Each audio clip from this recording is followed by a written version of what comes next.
be convened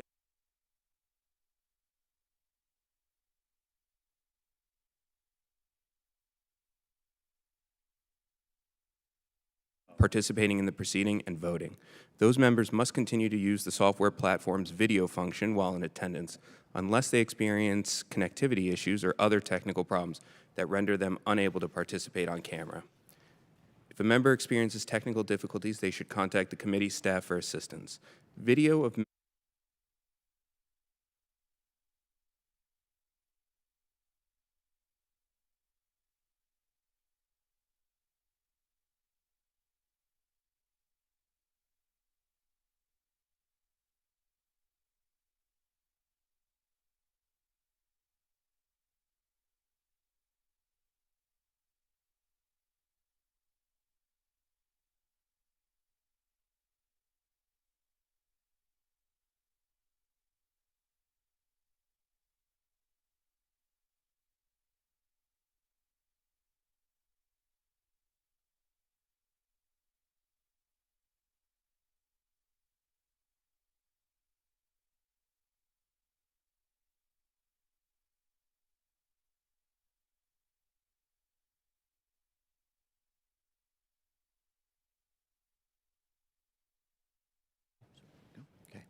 The subcommittee will come to order.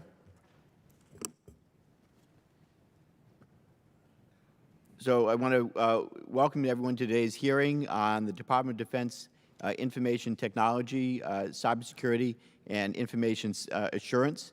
This is the subcommittee's first hearing on the department's current IT efforts and the requested investments for fiscal year 2022. Since the subcommittee was formed at the start of the 117th Congress, our members have been eager and encouraged to see the Department of Defense approach its information technologies with a prioritization that has been lacking in the past.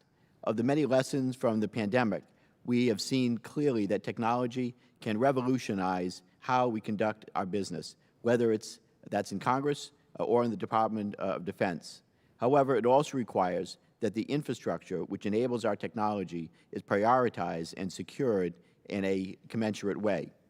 In my many years in Congress, I have witnessed firsthand the progress that the Department has made in improving the ways in which it can utilize technology.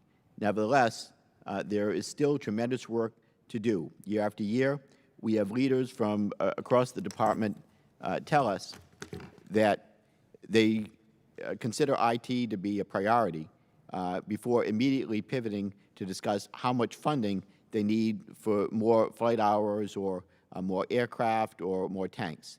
Quite frankly, I'd like to think that technology will truly be a priority when, for example, the Chief of Naval Operations says that the Navy can live with one less fighter aircraft in favor of greater IT investment. Through multiple National Defense Authorization Acts, the Congress has judged it prudent to empower the Chief Information Officer in managing the Department's technology portfolio. Today, the CIO is a Senate-confirmed position, has oversight over each of the service's IT budgets, and manages not only the Department's networks, but also its electromagnetic spectrum enterprise and command and control and communications efforts. This places the CIO in a unique operationalized role, contributing to success in the Department's no-fail missions. At the same time, there are still questions about how the Department of Defense defines the role and responsibilities for cyber matters. If the Secretary of Defense is asked who is in charge of buying weapons for the Department, the answer is unequivocal. It is the Undersecretary of Defense for Acquisition and Sustainment. Conversely, if the Secretary is asked who is in charge of keeping DoD networks safe, the fact that there isn't a single correct answer is troubling. The Secretary could respond with the Chief Information Officer or the Commander of Cyber Command or even the Chiefs of the Military Services, and he wouldn't technically be wrong in any of these responses. So if we can teach every one of our new officers about the criticality of clear command and control, why can't it apply this to the highest levels of the Department? So with that as the context, I want to welcome Mr. John Sherman, who appears in front of the subcommittee here today. Mr. Sherman serves as the acting Chief Information Officer, and while we have had the pleasure to work together since assuming the role in January, this is his first appearance before a HASC hearing. He is a career member of the Senior Intelligence Service and previously served as Chief Information Officer of the U.S. intelligence community. So I thank you, Mr. Sherman, for your service and your commitment to the United States and the work that you're doing in DoD. But before we get to you, I'd like to now yield to Mr. Franklin, who is stepping in for Ranking Member Banks. Scott, the floor is yours. Thank you, Mr. Chairman. Thank you, Mr. Sherman, for your time here with us today. The Department's information technology and cybersecurity budget may not be the most riveting subject, but it is certainly one of the most critical. IT undergirds every department, or every part of the department, whether it's protecting our defense networks from adversaries, managing the DoD's spectrum to ensure swift, clear communication with our troops around the world, or deploying IT or software, secure software. IT is foundational from weapons systems to financial management. In an enterprise as large as the Department of Defense, with its many missions, different systems, and multiple stakeholders, we are fortunate there's not been a catastrophic IT failure, rendering our equipment no better than paperweights, or allowing adversaries to sit in our networks and capture sensitive information. I'm encouraged by the direction of the department, but this is not an area where we can afford to slow down. Without strategic vision, resourcing, and investment in the workforce, and buy-in from leadership in the department, failure is possible. The IT and cyberspace budget represents roughly 7% of the DoD budget, so every dollar must be used wisely. I look forward to hearing your views and justifications for the budget and how you're using the dollars to pursue modernization, efficiencies, and security. The Department of Defense has a technology deficit, and unless we make both the necessary investments and prioritizations, we risk weakening our national security, and none of us here wants that. With that, Mr. Chairman, I yield back. Good. Very good. Thank you, Mr. Franklin. With that, I want to turn to Mr. Sherman for his opening statement. Thank you very much, sir. Good afternoon, Mr. Chairman, Ranking Member, and members of the subcommittee. Thank you for the opportunity to testify before the subcommittee today on the current efforts underway pertaining to the Department's information technology and cybersecurity. I am John Sherman, the Acting Department of Defense Chief Information Officer. The President's interim national security strategic guidance, as well as Secretary Austin's priorities, drive the key areas I will highlight regarding the Department's cloud, software and network modernization, cybersecurity workforce, command control communications, and data. In what I see as a critical step for the whole enterprise, we've made cloud computing a fundamental component of our global IT infrastructure and modernization strategy. With battlefield success increasingly relying on digital capabilities, cloud computing satisfies the warfighter's requirements for rapid access to data, innovative capabilities, and assured support. Furthermore, we remain committed in our drive toward a multi-vendor, multi-cloud ecosystem with our FY22 cloud investments representing over 50 different commercial vendors, including commercial cloud service providers and system integrators. The Department's cloud conversancy and ability to leverage this technology has definitely matured over the last several years, and we are driving hard to accelerate the momentum even more in this space. Software capabilities and networks are also critical to our success. I'm pleased to announce that we will release a software modernization strategy later this summer that builds on already developed guidance, such as DevSecOps 2.0 guidance released last month. We are dedicated to delivering resilient software capability at the speed of relevance. The FY22 budget includes investments to enable software modernization with cloud services as the foundation to fully integrate the technology, process, and people needed to deliver next-generation capabilities. Meanwhile, the COVID-19 pandemic crisis changed the way we all work. The Department deployed a commercial-based collaboration capability to enable the rapid transition to remote work. While cloud access and remote work introduces a significant burden to the DoD networks, we continue to deploy secure and agile solutions. All of these efforts must address cybersecurity from the start. The Secretary previously discussed the Department's investment in cybersecurity and cyberspace operations that will maintain the momentum of our digital modernization strategy.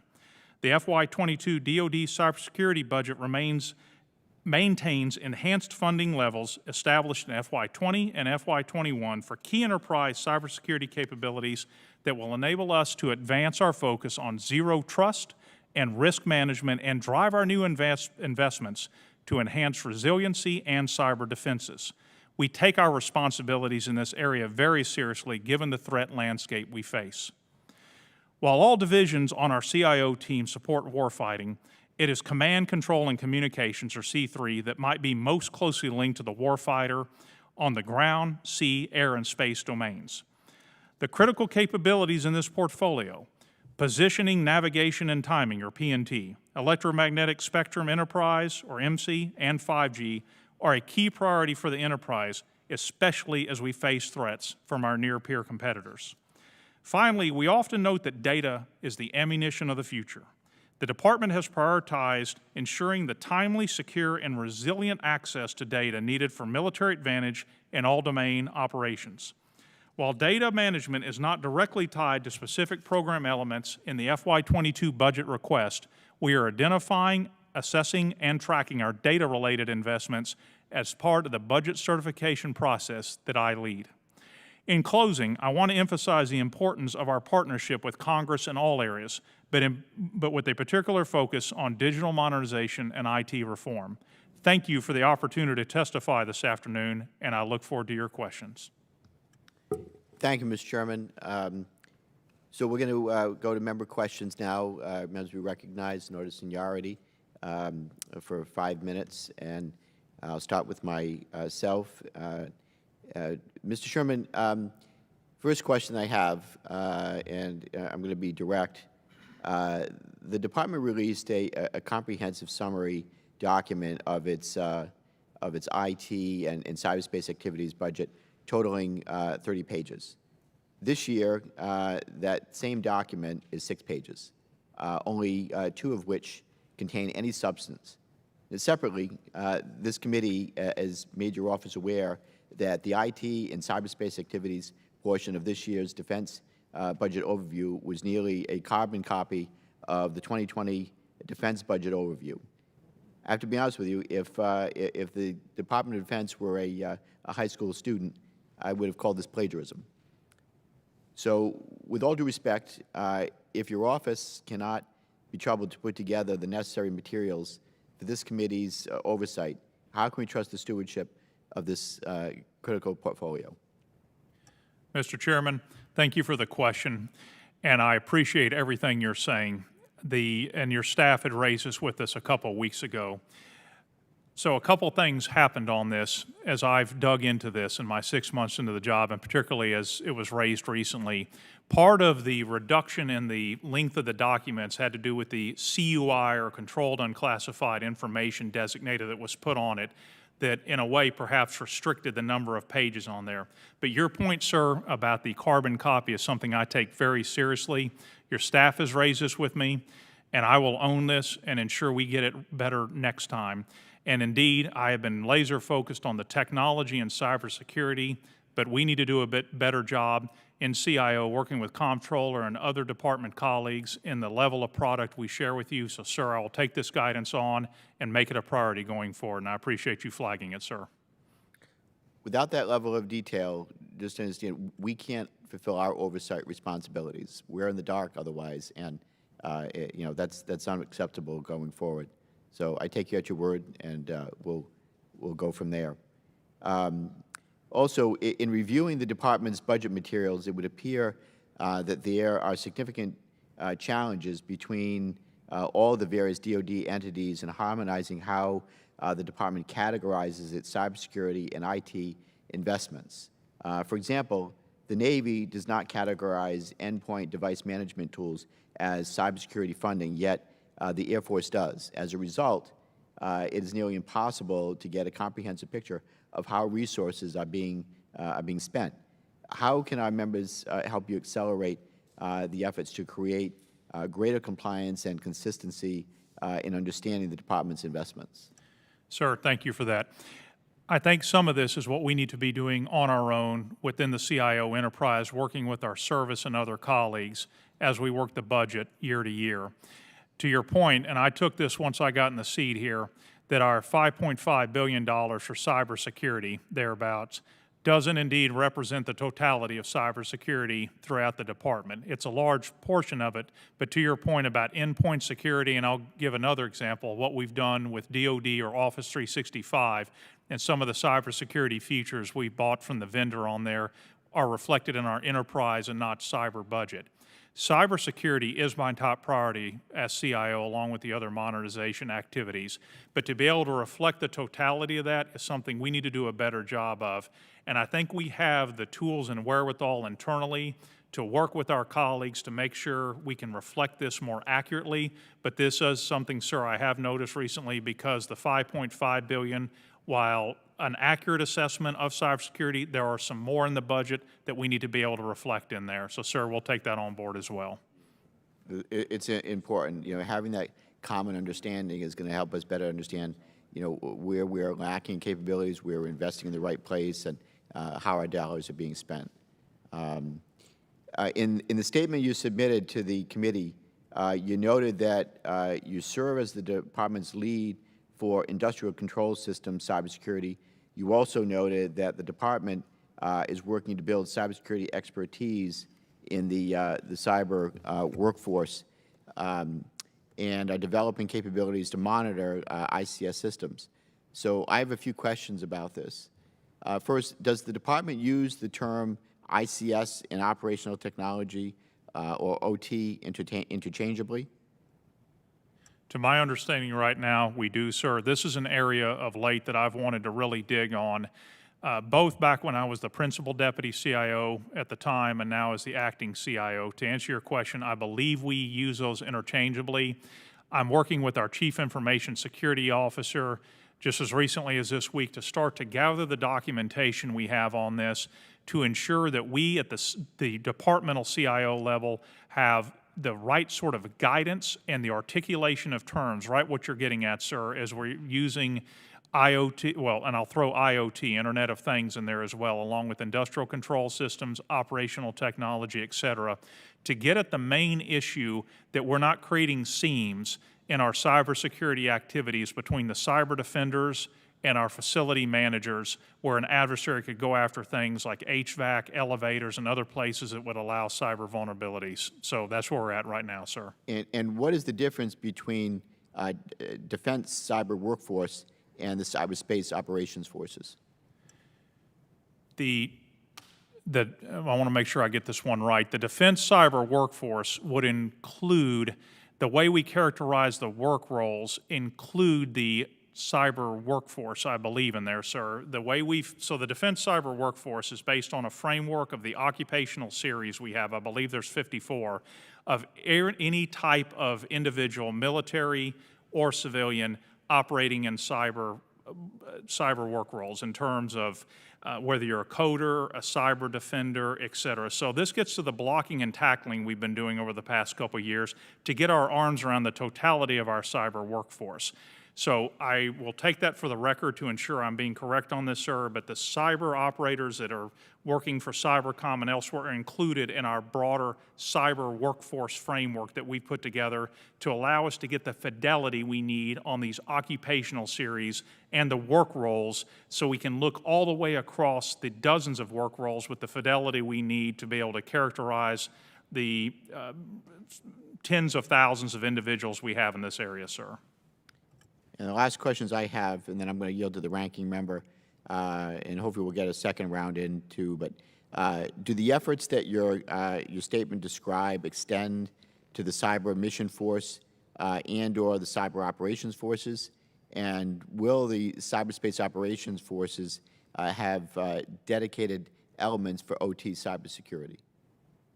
Sir, I want to take that one for the record and make sure I give you the right answer on that. I would see the IoT, the industrial control system, absolutely involving our Cybercom colleagues on this, but in terms of how we're going to structure this, It's frankly early in the movie on this, and I want to make sure I get the right answer for you on that, sir. But this is a priority for me, especially post-Colonial Pipeline. This was a wake-up call.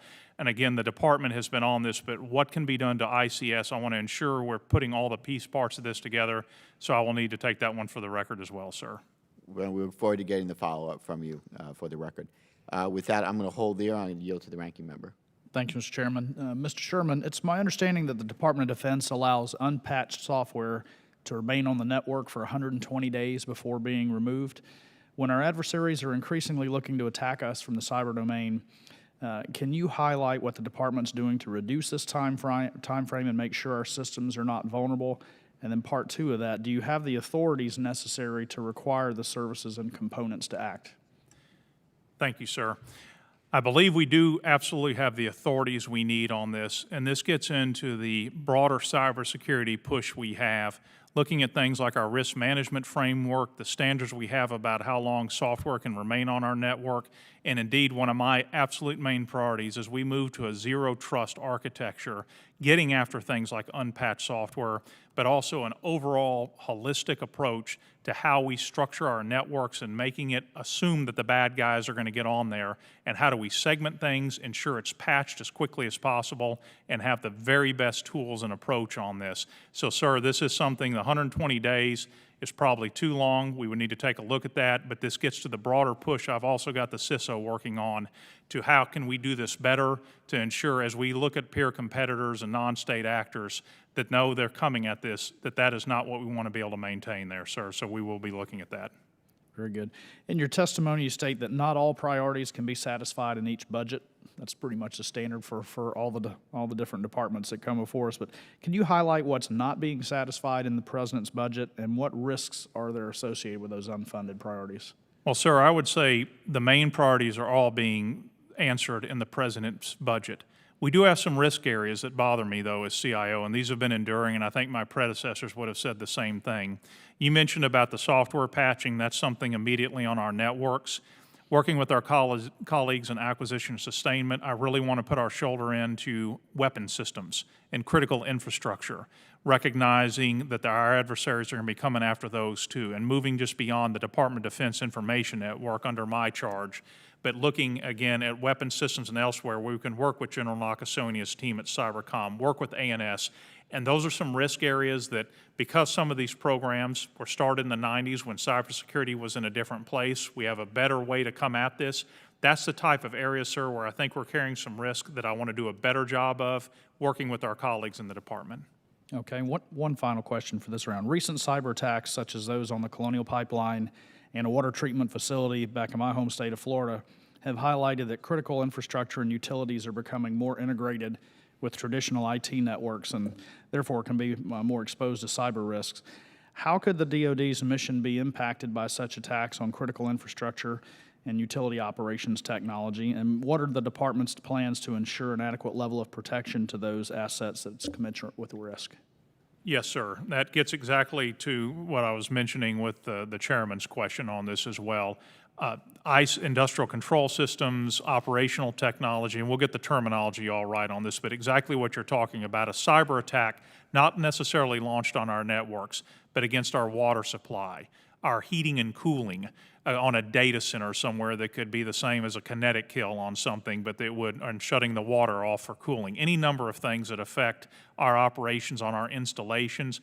What I didn't appreciate until I got into this job was there could be seams we need to address. And so again, this is one of our priorities, is I'm having our team do a close look at what policies we have in place. Is it directive enough? Is it suggestive and we need to roll in harder on this? What I don't want to have happen is any seams between the outfielders, so to speak, between facilities, cybersecurity, and elsewhere where our adversaries can find a gap and get after us and hurt our facilities in the NCR or one of our installations or overseas or our warfighting ability. So this is a priority, sir, and it is in progress as we're looking at this. And again, as recently as this week, we've been working on this. Great. Thank you, Mr. Yes. Mr. Sherman. I yield back. Thank you, Mr. Franklin. Mr. Larson is now recognized for 5 minutes. Thank you, Mr. Chair. Mr. Sherman, good to see you. In your testimony on page 10, page 9 and 10, you discuss 5G. In particular, that I think you say that the department's ready to make available 3.45 to 3.65, but you have concerns about the 3.1 to 3.45. Is this a setting in which you can explain some of your concerns about the mission and operational impact on the 3.1 to 3.45? Yes, sir. At a high level, so the 3.45 to 3.65 are areas we've actually been able to vacate or in the process of vacating. The other one, the 3.1 and up to 3.45, this other band, Yep. has quite a bit of DoD activity in it in the continental United States and our territories for radars and other capabilities that are used for training as well as real-world operations, homeland security, and so on. Whereas we've been able to vacate or in the process of outright vacating those other bands, this one's going to be trickier where we're going to need to learn and be able to share that, where we can have some sort of relationship if this becomes available, working with FCC and Commerce, NTIA, to where, I'll give you an example of the kind of vision we have on this, would be, say, an Aegis-class cruiser down in Norfolk needs to be able to bring up their very powerful radar, but not every day, maybe certain days of the month. But when that illuminates, it can go well into the Tidewater region, as I understand it. Well, hopefully we're able to walk and chew gum where we can work out arrangements where on those days that cruiser has to bring the radar up. There could be some sort of sharing of that spectrum. That's what I'm getting at with that band, that 3.1 to 3.45, recognizing there's a lot, and I just used a naval example. There are plenty of others that operate in that space where our soldiers, sailors, airmen, Marines, and Guardians have to be able to operate in that space. And again, some of it is for real-world operational activity. AWACS is an example. So that's what we're looking at. We want the U.S. to be a 5G dominant nation, but we also have to maintain these DoD operational needs. But we think we can work this out, and that's what we're looking at in that band, sir. Yeah, well, you might know we've been trying to help you all work that out as well. It's been fits and starts a little bit. So can you discuss, does CIO have a role, and what would you assess the progress of the 5G pilot projects? You don't have to go through all 12, but do you have general thoughts right now? Yes, sir. We absolutely have a role. So we work with our research and engineering colleagues, Yeah. USDR&E. They have the lead.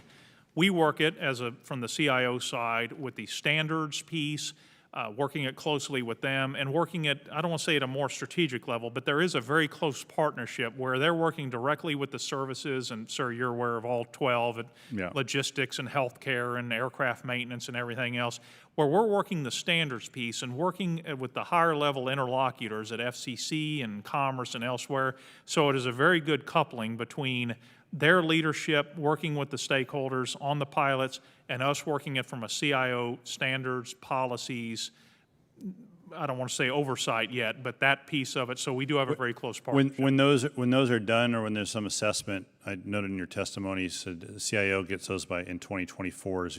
So will the CIO office be taking the operational role at some point?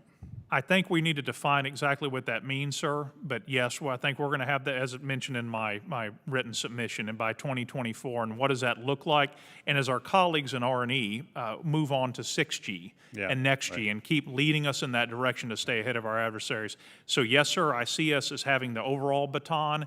But to be honest, we have to define exactly what that's going to look like. Yeah, okay. But that makes a broader assumption as well that then CIO will be, for lack of a better term, you'll be the repository for 5G, not military operations, but you will be the keeper of 5G for the department once we're using it. Yes, sir. That's based on that assumption, subject to administration and departmental guidance and legislation from you all, sir. Yeah, that's great. I only have 20 seconds, so I'll ask the question, but we may be able to come back. So I'll give you a heads up. It's just a question about the JAKE and specifically the AI education strategy that was part of the 2020 NDAA. So if you have an update on that, and specifically on that as well, any information on the DoD's perspective, on your perspective on the National Security Commission on AI and identification to be AI ready by 2025, and will we be ready? With that, I'll yield back, and you can chew on that while we work through the first round. Thank you, Mr. Chair. Thank you, Mr. Larson. Mr. Moore is recognized 5 minutes. Thank you, Chairman. Thank you all for being here. The intelligence community, through its Commercial Cloud Enterprise Initiative, recently moved away from its previous approach of utilizing one cloud provider and has instead adopted a new approach to cloud computing. Generally, I'm in favor of increasing competition and innovation. I believe this ensures access to the latest emerging technologies and the benefit of price competition, as well as the ability to procure services based on specific workload and the needs with that. I'm interested in learning how the Pentagon has approached cloud computing in order to maximize the benefits of competition while balancing the needs of managing highly sensitive, often classified DoD materials. So my question to Mr. Sherman: the Pentagon's $10 billion JEDI program has been meaning ongoing years-long litigation. One of the key objectives for the JEDI contract is to move at the speed of relevance to support the delivery and sharing information in real time for our nation's warfighters, but with years of delays, that has still not happened. I know JEDI is in litigation and your comments may be short on specifics, but can you speak generally about how the Office of CIO is approaching cloud currently and what plans are in place or being made for the Department for future cloud services? Yes, sir. So starting with cloud writ large, we went from a situation where we had maybe almost 1,000 flowers blooming to really starting to consolidate down where we have roughly a dozen, as we'd call them, fit-for-purpose clouds. You've heard of some of them: Mil Cloud 2.0, the Air Force's Cloud 1, the new Cloud Army, Sea Army as they call it, and I can go into some others, where we're using those as platforms for software development, for some of the AI activity, at the unclassified and secret level in some cases. Some are on premises, some are off premises. But this gets into that in my opening statement about the cloud conversancy in the department. Moving from a capital expenditure or CapEx model to where we maintain all the infrastructure and all the hardware to an OpEx or operations expenditure model, which we would use in a cloud setting. So it's not only having the software development, the DevSecOps, workloads, but learning how to live and operate in a cloud environment, and that we've done. So we've been able to work on that across the services, across the enterprise, and with the defense agencies and field activities. To your point, we still also have an urgent unmet need for an enterprise cloud capability at all three security levels: unclassified, secret, and top secret, that extends all the way from the headquarters all the way to the tactical edge, and that has not gone away at this time. And as Deputy Secretary Hicks made some recent public statements, we are continuing to assess our next steps vis-a-vis the what comes next or what should we be doing with that enterprise cloud urgent and unmet need. And that's where we are right now in the cloud movie, sir, pending your further questions. Would leveraging public-private partnerships help in that regard? Given the fact that a healthy majority of cyber infrastructure in this country is owned by the private industry, do you see an opportunity to leverage that with those particular challenges and moving forward? I think some of the main challenges, and we do obviously want to work very closely with our industry partners on their best capabilities, gets into the cybersecurity realm. As we move from different impact levels, as we would call from IL or impact level 2, which is what we just did on that commercial virtual remote, that COVID era remote work capability, up now to what we call DoD 365 to get onto an impact level 5 enclave that in this case Microsoft Health set up for us in different tenants, of which we have 13 of them. So, sir, a lot of that, we appreciate the public-private partnership, but for the Department of Defense and for our mission, cybersecurity is going to be paramount in that discussion. Yeah, and I would agree with that. I mean, I started this questioning, we're talking about the intelligence community, so and absolutely respect that. I look at our Space Force, right, and how our Space Force is able to leverage so much from the private sector. Just kind of thinking about how we can create more efficiencies and leverage it. Obviously, paramount is the classification and the ability to do that. So with 20 seconds left, I'll yield back and thank you very much. Yes, sir. Thank you, Mr. Moore. Ms. Houlihan is now recognized for 5 minutes. Thank you, Mr. Chair, and I just would like to say I find this testimony riveting, and so I appreciate the conversation, and I'm glad to be here to ask you questions. I guess my first question has to do with a letter that I recently sent to Secretary Austin with several of my colleagues, and it asked the DoD to implement a mandatory training on digital literacy and cyber citizenship within the DoD. The proposed defense budget would set aside $30.8 million to help the Pentagon improve tools to identify and address extremism amongst troops and to enhance training at all levels. It also included $9.1 million to take initial steps to fight extremism and insider threats. I was wondering if you might be able to share a little bit of detail on what sort of tools there would be possibly and trainings there would be possibly and what they might look like. For digital literacy, ma'am, or Yes, sir. countering extremists specifically? Digital literacy. The idea here, sir, is that we need to make sure that everybody has understanding of how to assess truth and how, literacy is a set of skills. It's not just reading, but it's also numeracy, it's financial literacy, it's also just kind of civics engagement and understanding, how to understand when you're being not told the truth. And so the digital literacy would be for our troops in that area. Ma'am, at a high level, I will say, I know there are training opportunities all across the enterprise in terms specifically for those operating, and ma'am, I know you've got a lot of experience in this from Hanscom and elsewhere, for those operating in the digital space. But in terms, I'd like to take this for the record to give you a holistic answer, because I'm going to be honest with you, I haven't had a chance to drill down on exactly how much we have for everybody's digital, of course, but if I'm not working in the information technology or cybersecurity, and if I'm in operations, let's say, which I think is what your letter is getting at, I'd like to get back to you and take a look at that and see exactly what we have on the shelf and what we can do to expand what you're getting at to beyond the standard computer-based training on things like avoiding cybersecurity threats. Sure. But avoiding or doing the right thing. So, ma'am, I'd like to take that for the record and come back to you. No, I appreciate that, and I'd love to follow up with you on that. My next question is about investment in STEM to make sure that we have competitive cyber professionals that are able to meet our nation's workforce demands. And so I'm really interested in your cyber accepted service. At the hearing in April before the Senate Armed Service Personnel Committee, the Acting Secretary for Defense for Civilian Personnel testified that cyber exceptional service was important and that authorities have been able to enhance recruitment of cyber professionals. He pointed to the flexibility in compensation and classification of work requirements as examples of how this program has been able to better meet targeted cyber needs. We also received testimony in the subcommittee from the U.S. Cybercom Commander that the mission and the opportunity to work with colleagues of such caliber provides the most unique and important competitive advantage than compensation when competing with the commercial industry. So I'd like to hear your take on what is and what isn't working with cyber accepted service from an IT perspective rather than from a personnel perspective.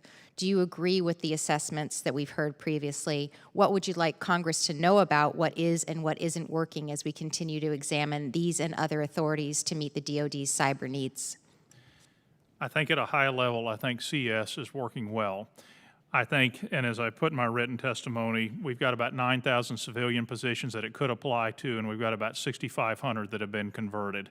This has been, as us at an enterprise level, learning how to use this capability to the best advantage, getting it out there to the different services and components on how to use it. And also, as we use the targeted local market supplement, TLMS, to the best advantage, and the other capabilities that CS provides us for expedited hiring and benefits and so on to get that talent in the door. I would say this really does have to be nested in a broader cyber workforce strategy, which I've actually launched and we aim to publish early next year on what is it we're trying to do with CES and all these other tools in our toolkit here, and to increase the diversity, the capability, the conversancy of our workforce for the 21st century threats, and also leveraging back to the STEM training, things like the NSA scholarship program they have, and being able to fit that in on, and also the accreditation they have for institutions around the country, from junior colleges up to four-year institutions. So what I saw lacking was we didn't have one place. We had a little bit in our cyber strategy. We need a cyber workforce strategy. And as a matter of fact, I chaired the first I need to make sure I get this right, the SWMB, the Cyber Workforce Management Board. We hadn't held one in a year. I said we need to hold one, which we, excuse me, I co-chair with Personnel Resources and PCA, to be able to start to look at these hard problems that you're getting at, ma'am, with CES and some of these other talent issues we've got to get right. I know my time has expired, and I yield back. Thank you. Thank you, Ms. Houlihan. Before we go to the second round, is there any member who is not asked a question in the first round that wants to ask a question? Make sure there's nothing, our members remotely. Okay. Hearing none, we're going to move to the second round, and I'll recognize myself for the first round of second questions. So out of the 17 unfunded priority lists submitted by DoD components and commands, there are a total of $1.2 billion in IT-related requests, obviously no small number. As the DoD official responsible for compiling and certifying the department's IT and cyberspace activities budget, what does it say that the various components have identified IT and cyber requirements and may judge to be critical, but do not prioritize them enough in the normal budget process to make sure that they are in the President's budget? So as a CIO, this is an ongoing thing we need to always be looking at. We have certified the budget as required for sufficiency to ensure that as we look at our digital modernization priorities, that the components submitting the services and so on have funded sufficiently to reach that, as well as within the submitted budget, the increase, roughly, I think 5% or so since last year, we have seen an increase, our submitted increase to get after what we need to get to. But to your point about UFR, sir, being able to have the governance to work with them to ensure that this is being submitted properly and not outside of what we're certifying is something I will continue to focus on as CIO to ensure we can get this right. But I feel that we have certified a good budget, that we have what we need to cover down on digital modernization priorities, and we'll continue to watch this closely with our component colleagues.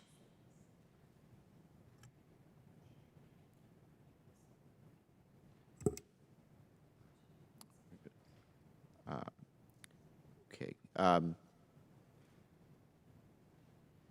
So I have consistently advocated for more dedicated senior leadership and focus for electromagnetic spectrum operations at the department.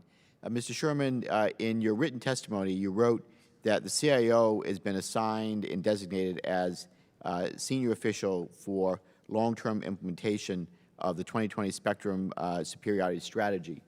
When will this implementation plan be released, and how do you intend to carry it out? And why will this plan be successful while others have fallen short? So on the question, we expect the implementation plan to be signed very soon by the Secretary. I don't have an exact date, but we've got this teed up, ready to go. And in terms of why it will be successful, the commitment from the department, from the Joint Chiefs to the OSD side, and recognizing that we've got to get this right in a near-peer competitor environment. And not that we haven't been focusing on this during the wars in Afghanistan and Iraq, but as we look at China and Russia and other adversaries in that regard, electromagnetic spectrum is going to be critical, just as critical as kinetic, long-range fires, space, cyberspace, and so on. We've got to be successful. So the commitment from the chairman, the vice chairman, secretary, deputy secretary, and everybody has been very strong. So we're confident that we're going to have what we need. And back, I think, to your middle question, sir, we are the main overseeing official for this. The vice chairman, through the joint staff, is leading a CFT, a functional team working on this. And come start of fiscal 22, we're going to take the baton as the implementing office for this. So we are the overall lead, responsible official for the department. Joint staff is working the CFT, and we're ready to pick that up. And sir, I feel we've got the commitment on this across the services and the seriousness, recognizing the threats we face right now. Very good. All right. Thank you, Mr. Chairman. With that, since Ms. Bice has not asked a question yet, I'll yield to Ms. Bice for 5 minutes. Thank you so much, Mr. Chairman, for holding this important hearing today. Mr. Sherman, thank you for being here. The DoD's cloud strategy calls for 3 clouds: MilCloud 2.0, a secure on-premise cloud, the Defense Enterprise Solutions cloud-based secure collaboration solution, and the JEDI, general purpose cloud. 4th estate agencies were directed to move to the MilCloud 2.0, but adoption has been incredibly slow. To date, only 3% of the targeted workloads have migrated to the MilCloud. This has delayed realization of enhanced security, which is paramount in the light of the most recent Colonial Pipeline and SolarWinds cybersecurity attacks. A little bit of background. I come from a family business that has dealt in the technology space, and I recognize the critical need for us to protect our assets, especially in the cyberspace. Will the DoD enforce the 2018 mandate directing MilCloud 2.0 migration by the 4th estate? We're going to ensure that it's being used where it can be used and ensuring that the DAFAs, the defense agencies, and field activities that need the on-prem capability that it provides are going to use it. In terms of what was directed in 2018, I'm frankly, from my seat, going to take a more nuanced approach on this. MilCloud 2.0 is a powerful capability. On-prem, to your point, it operates at IL5. It's not yet accredited at IL6 secret. And roughly 25% of the DAFA migrations that have occurred from legacy to cloud-based solutions have gone to MilCloud 2.0. It's a powerful arrow in our quiver, but not the only one. And so that's the approach I'm taking on this. It is definitely a good capability to have, but it's not our only capability. And so that's how I'm approaching this, ma'am. If I may follow up, so you're suggesting that only 25% has migrated to MilCloud. What is the other 75% doing? They're going to other cloud-based capabilities. Amazon, Microsoft, and DISA provided cloud capabilities to get off of legacy platforms. Do you feel like the migrating to those particular platforms provides a security that you feel comfortable with? Yes, ma'am, it does. Okay. Follow-up question to that, if I can. Our adversaries have made it known that they plan to use artificial intelligence to gain a competitive advantage in cyberspace. What is the DoD doing to match and exceed any capabilities our adversaries might develop in this space to defend our assets and ensure DoD can effectively carry out its mission? What keeps you up at night? What keeps me up at night are cyber threats of the kind we're seeing across the country, not only against the government, but against the private sector. This is the main reason I am so committed to moving out with the zero trust implementation at the Department of Defense. I want DoD to be a leader in this space. Zero trust has been bandied about for years. Some in the private sector may have achieved this at some level, but no department has at the level I'm suggesting. With an assumption that the adversary is on the network, we must segment in a way we never have before, instrument the network in a way we haven't and using things like identity credential access management, endpoint security, comply to connect, and it's not one thing you buy, but a host of capabilities. I know what the Chinese and Russians want to do to our networks, and this is the most important role I have as CIO, along with other types of modernization for our warfighters, keeping our networks safe. I've often noted that right now the offensive side has all the capability, and we on the defensive side have got to run a new defense, to use one of my football terms. We're going to run a new defense. That's what keeps me up, and it's going to involve making it about the data in the systems as well as, ma'am, artificial intelligence, how we can bring that to bear so we don't segment ourselves and have to have tens of thousands of defenders doing the work that a set of AI algorithms can do. So that's going to be part of zero trust as well. Mr. Sherman, I appreciate your answer. One of the concerns I have, however, is looking at, as a freshman legislator, I'm probably bringing a different perspective, the time it is taking to actually get these services migrated to either cloud-based solutions or others that can protect our assets. We talked about MilCloud 2.0 being implemented in 2018, and here we are 3 years later with a very small percentage that have been migrated. How can we effectively speed things up in a way that will make sure that we are doing it in a thoughtful way, but we're also protecting our assets?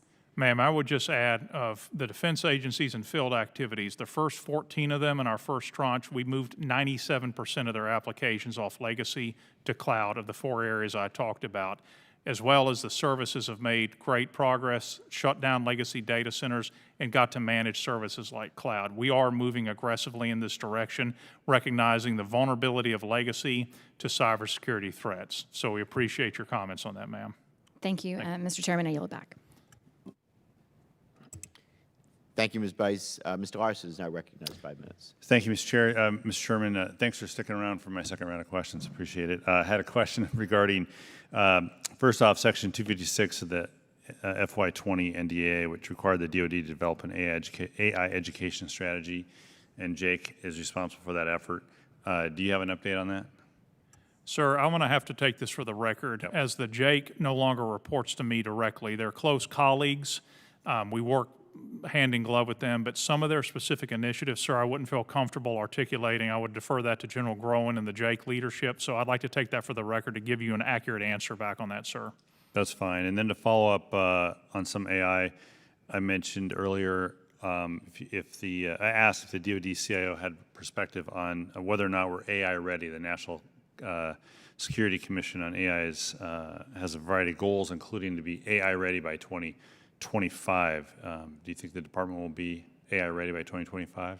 Yes, sir. I think holistically, we're doing the right things to be AI ready. We've talked about cloud a little bit here in terms of what we have for cloud to host AI capabilities and algorithms. The cybersecurity pieces I've talked about with zero trust are going to be critical for artificial intelligence.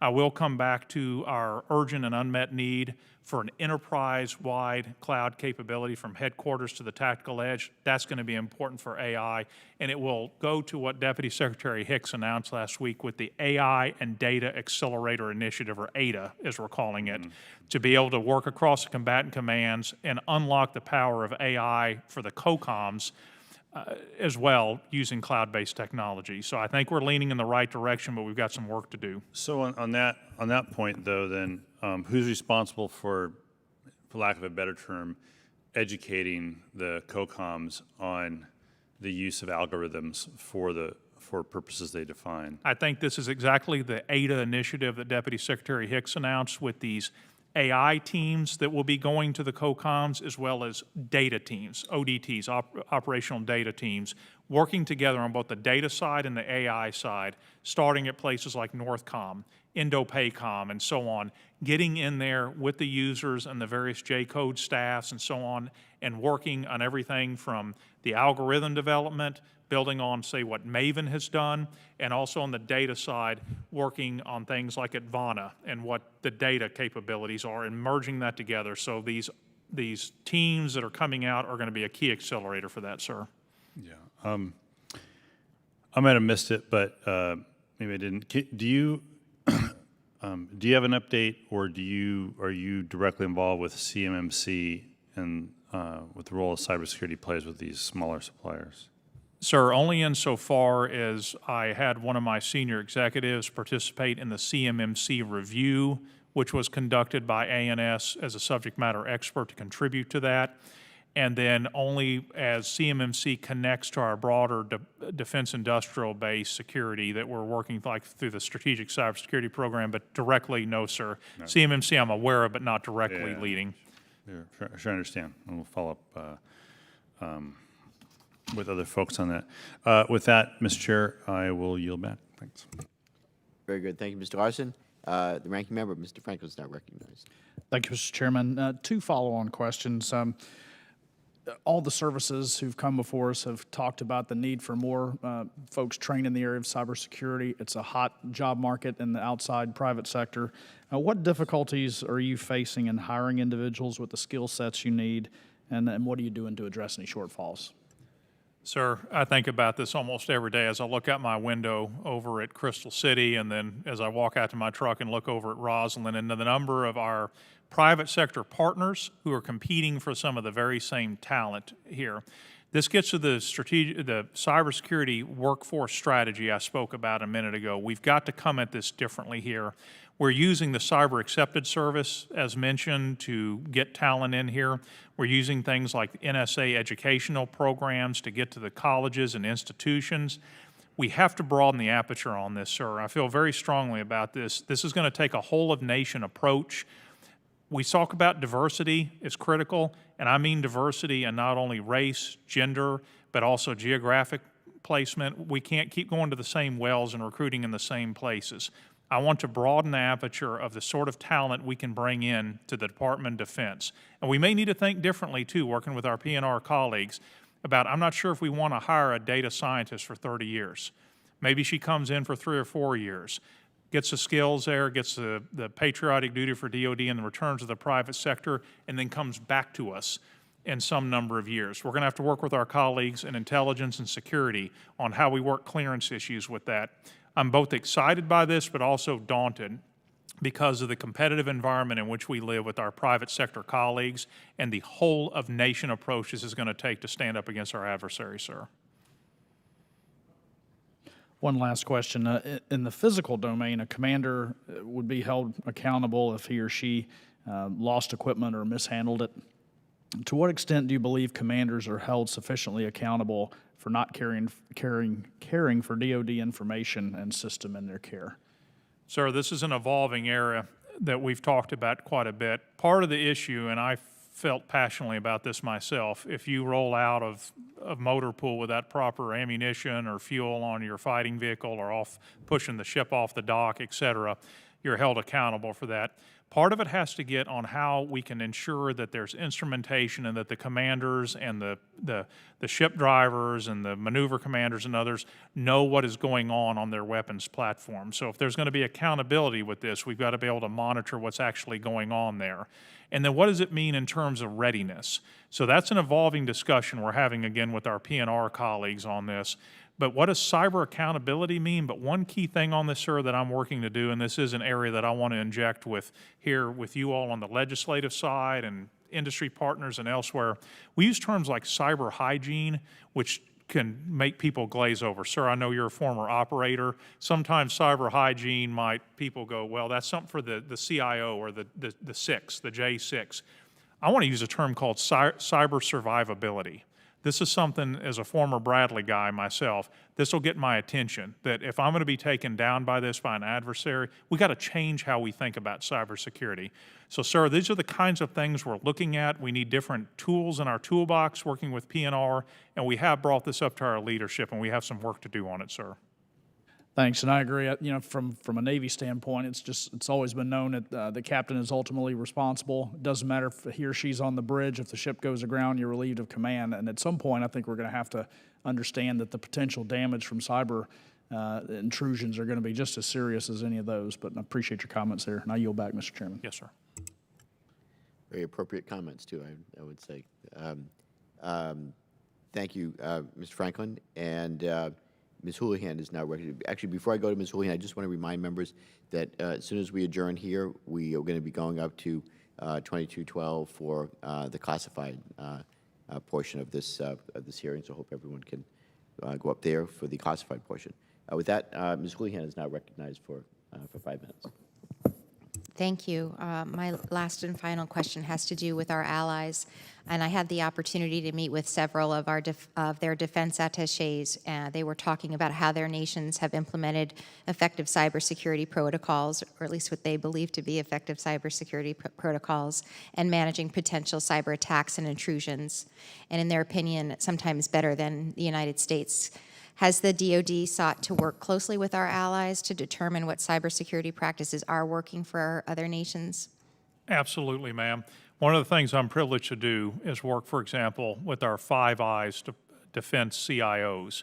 Matter of fact, just 2 weeks ago, we would have been meeting in person but for COVID, but we held a multi-day virtual conference going over not only cybersecurity, but how we can work together to modernize, as I work with my colleagues in the Five Eyes, but other nations as well, such as Singapore I had a meeting with recently, as we talk about things like zero trust There may be different terminologies, but how do we segment networks? How do we instrument things? How do we train our workforce, back to the talent piece?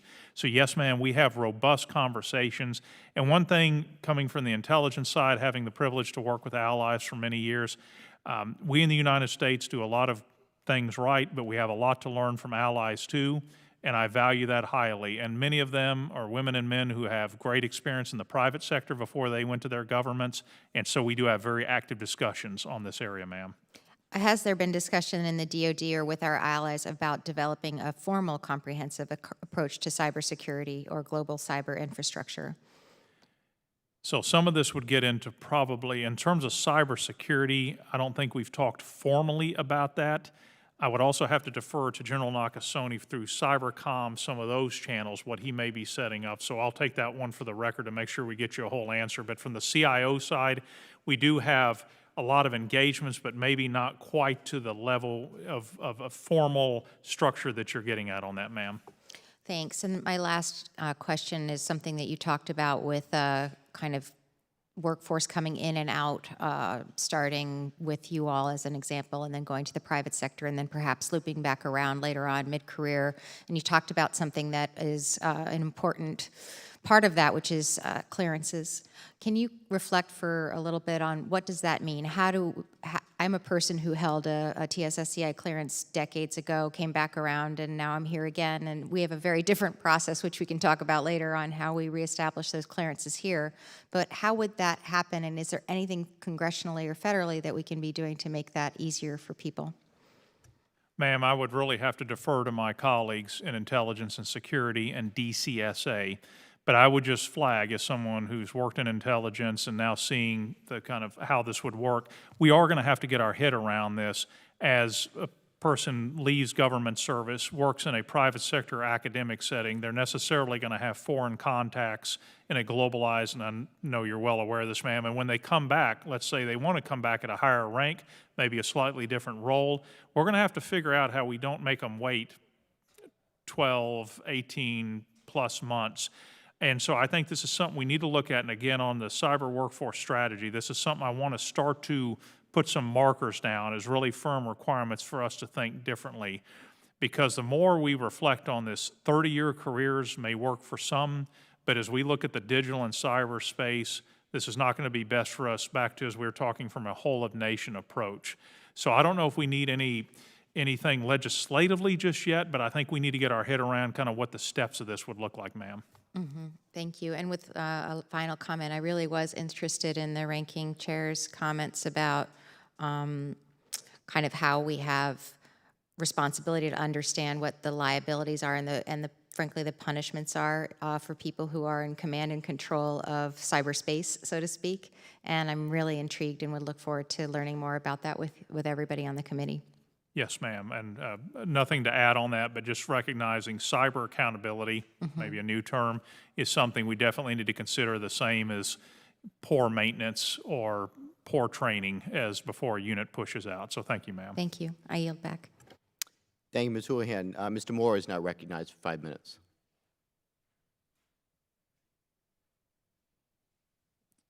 Mr. Moore is still with us remotely.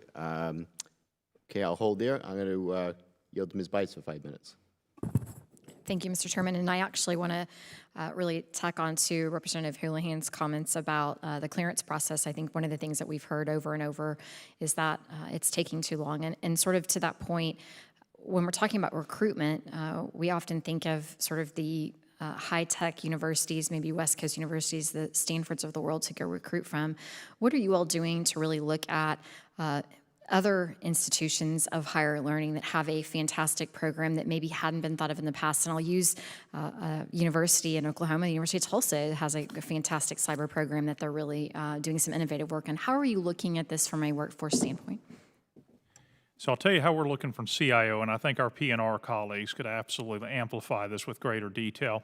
The NSA accreditation, and I don't have the list here in front of me, of several hundred institutions, again, from junior colleges, and I would have to look in the state of Oklahoma, ma'am, but I know there's several there, to be able to, and partner institutions together to help bootstrap each other, as some have gotten the accreditation, to get the get the students there, and this is what I really feel strongly about. I come from a rural area myself, LaWard, Texas. You know, everywhere from very rural areas to urban areas, from mainland U.S. to U.S. territories, it's going to take us looking very broadly. So to your point, that's one thing I'm trying to push as CIO through this upcoming workforce strategy. I will say I believe recruitment as expanded over the last several years into these areas, and the NSA accreditation that General Nakasoni's team lead has helped, again, from 2-year junior colleges up to 4-year institutions, major Big 12 or Big 10 schools and SEC and so on all across the nation to be able to do that. So that's what we're trying to do to broaden the aperture from, and also maybe looking at, we do have a new tool we're looking at kind of matching talent to job positions, looking more broadly beyond just the degree they have, what types of experiences they have to be able to get folks in there. And this is, of course, something the private sector, I know you noted, ma'am, is looking very carefully at too, in terms of what degree requirements does someone really need to be a coder? How do we get them in the door? So those are the kind of things I'm, again, excited and daunted, but I think if we get this right, this is what's going to give us the advantage on the PRC and others. We've got the talent out there. We just got to get them in the door. It is fantastic to hear you talk about that. And Representative Houlihan and I sit on a supply chain task force that has been talking a lot about workforce and how do we engage various, young people in getting engaged in this that may not be going to a 4-year college, but still have the aptitude to be able to engage in these conversations. So I appreciate your comments on that. If you can kind of pivot for just a minute, can you talk a little bit about how you are coordinating with other government agencies, CISA, for example, to really look at a whole-of-government approach in protecting our assets and addressing cybersecurity issues. We've seen all of these intrusions lately, and so it's not just DoD that could be impacted, but you have all these other agencies that are also kind of coordinating. Can you talk a little bit about that? Yes, well, there's the interagency process. My friend and colleague Ann Newberger up at the NSC is a Deputy National Security Advisor up there, and of course we have Mr. English as the National Cyber Director. Through their various forums, through the National Security Council and so on, we have, the new Cyber Executive Order has been a good thing to help us unify as a government on these things. And of course, there's other governance fora we have. The federal CIO has meetings as well as with the federal CISO. And also the kind of informal networks we have with DHS, CISA, with other agencies, and of course with where I come from, the intelligence community, governance bodies we have on national security systems, on things like accreditation and looking at policies and practices. So there's quite a bit. You noted CISA, obviously, close work, and as they have the .gov and helping secure the federal side. And then also we have what we're doing through the Joint Force Headquarters DoD, JFHQ DoD, that General Skinner leads, has much contact with them. So I think there's robust dialogue back and forth and best practices. And I do have to say the Cyber EO and the focus that we have there has helped us kind of unify around some best practices, everything from zero trust to supply chain to how we're going to look at these problems, ma'am. Thank you. Mr. Chairman, I yield it back. Thank you, Ms. Bice. That concludes the member questions as I understand it. So with that, the subcommittee will recess and then we'll immediately reconvene in 2212 for the classified portion of this hearing. The committee stands in recess.